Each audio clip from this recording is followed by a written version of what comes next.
지금 이 순간에도 보이지 않는 전쟁이 벌어지고 있습니다. 바로 로봇공학의 미래를 누가 차지할 것인가를 두고 벌이는 전쟁이죠.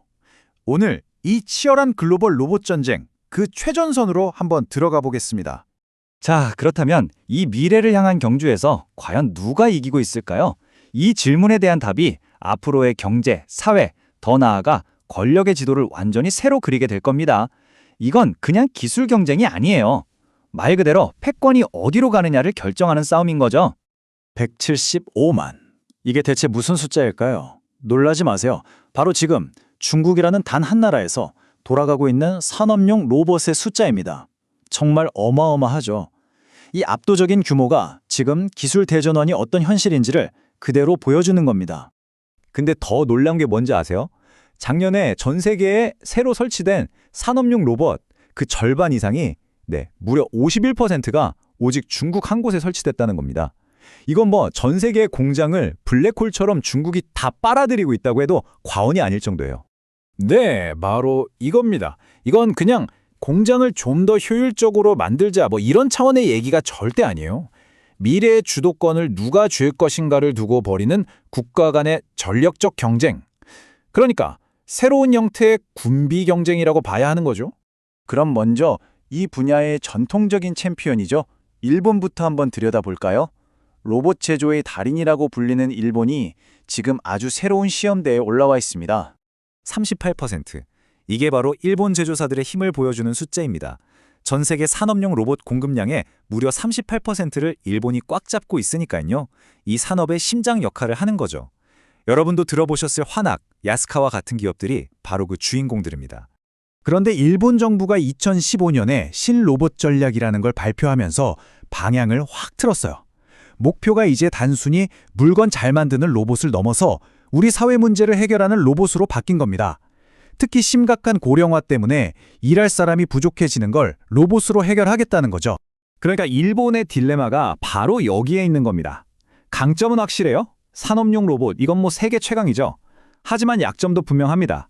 AI나 데이터를 기반으로 하는 새로운 서비스 로봇 시장에서는 생각보다 혁신이 좀 더디다는 평가를 받고 있거든요. 이게 지금 일본이 마주한 가장 큰 도전 과제입니다. 자, 그럼 이제 판을 완전히 뒤흔들고 있는 거인, 중국으로 넘어가 보겠습니다. 중국의 그 규모와 속도는요, 지금 로봇 산업 전체 지도를 새로 그리고 있다고 해도 과언이 아닙니다. 이걸 보시면 정말 입이 떡 벌어집니다. 불과 몇 년 전만 해도 중국은 2순위, 그러니까 노동자 1만 명당 로봇 수에서 상위 10위권 밖이었어요. 그런데 지금은 어떻죠? 세계 3위입니다. 이건 뭐 그냥 성장한 게 아니라 말 그대로 수직으로 상승한 거죠. 중국의 이런 무서운 성장, 그 비결 중 하나가 바로 이겁니다. 자국 로봇 제조업체들이 엄청나게 빠르게 크고 있다는 거예요. 그래서 이제 중국이라는 어마어마한 시장의 거의 절반을 자국 브랜드가 차지하게 된 겁니다. 메이드 인 차이나 로봇이 중국 공장을 점령하고 있는 거죠. 이런 일들이 그냥 저절로 일어나는 건 아니겠죠. 그 뒤에는 아주 강력한 국가의 의지가 있습니다. 제14차 5개년 계획을 보면 목표가 아주 명확해요. 그냥 로봇을 많이 쓰는 나라가 아니라 핵심 기술까지 다 우리 걸로 만들어서 세계 로봇 산업을 지배하겠다는 겁니다. 여기에 막대한 돈과 지원을 쏟아붓고 있는 거죠. 자, 그럼 미국과 유럽은 가만히 보고만 있을까요? 당연히 아니죠. 서구권으로 눈을 돌려보면 여기서는 로봇 공학을 경제를 살리고 산업 구조를 바꾸는 핵심 열쇠로 보고 있습니다. 근데 미국과 유럽연합의 전략은 방향이 좀 달라요. 미국은 뭐랄까 반도체법 같은 걸로 밖으로 나갔던 공장들을 다시 미국으로 불러들이는, 즉 리쇼어링에 집중하고 있습니다. 우리 공급망을 튼튼하게 만들고 국가 안보를 지키는 게 최우선인 거죠. 반면에 유럽연합은 좀 더 큰 그림을 그려요. 공동으로 연구개발을 지원하면서 로봇 윤리 같은 글로벌 표준, 그러니까 게임의 룰 자체를 자기들이 만들어서 시장을 주도하겠다는 전략입니다. 그리고 이 경쟁에서 절대로 빼놓을 수 없는 나라가 있습니다. 로봇 밀도에 있어서는 타의 추종을 불허하는 곳, 초자동화가 이미 현실이 된 나라, 바로 대한민국입니다. 1012. 이 숫자는 정말 압도적입니다. 우리나라 제조업 노동자 2만 명당 로봇 수가 무려 1000대가 넘는다는 뜻이에요. 전 세계 평균보다 7배나 높은 단연 세계 1위입니다. 그야말로 초자동화가 어떤 건지 숫자로 보여주고 있는 거죠. 그럼 한국은 어떤 전략을 쓰고 있을까요? 크게 두 가지 축으로 움직이고 있습니다. 한쪽에서는 정부가 지능형 로봇 기본 계획 같은 걸로 기술 수준을 끌어올리고 인재를 키우는 기반을 닦고 있고요. 다른 한쪽에서는 민간 기업이 아주 담대한 움직임을 보여주고 있죠. 대표적인 게 바로 현대자동차가 보스턴 다이내믹스를 인수한 겁니다. 이건 정말 엄청난 사건이었죠. 세계 최고의 로봇 기술과 대량 생산의 강자가 만났으니까요. 미래 시장을 우리가 선점하겠다는 아주 강력한 메시지였습니다. 자, 지금까지는 주로 공장에서 일하는 산업용 로봇 이야기를 했어요.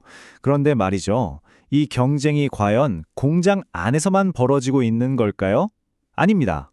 이제 또 다른, 어쩌면 훨씬 더 중요한 전장이 열리고 있습니다. 바로 우리 곁을 걸어다닐 로봇, 휴머노이드를 향한 경쟁입니다.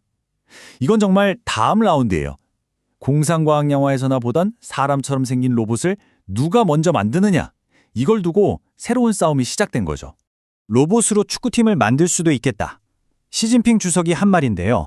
이게 그냥 농담처럼 들릴 수도 있지만 사실은 중국이 이 휴머노이드 분야에 얼마나 진심인지, 얼마나 큰 야망을 가지고 있는지를 보여주는 상징적인 한마디입니다.